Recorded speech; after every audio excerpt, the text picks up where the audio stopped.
నమస్కారం ఘంటారావానికి స్వాగతం. ముందుగా ప్రధానాంశాలు. ముగిసిన ఉపాధ్యాయ ఎమ్మెల్సీ నామినేషన్ల ప్రక్రియ. ఫిబ్రవరి 27న పోలింగ్, మార్చి 3న ఓట్ల లెక్కింపు.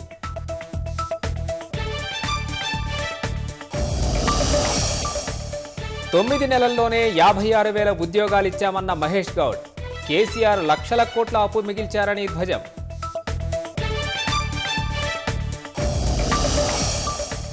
రంగారెడ్డిలో అక్రమ నిర్మాణాలపై అధికారుల కొరడ. హైదర్ షాకోట్ బ్రిడ్జి నుంచి అప్పా కూడలి వరకు కూల్చివేతలు.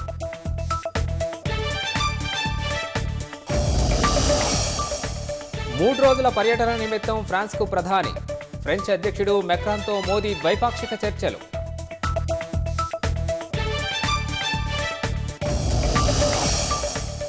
బంగ్లాదేశ్లో కొనసాగుతున్న ఆపరేషన్ డెవిల్ హంట్. ఇప్పటి వరకు 1,300 మంది పైగా నిందితుల అరెస్ట్.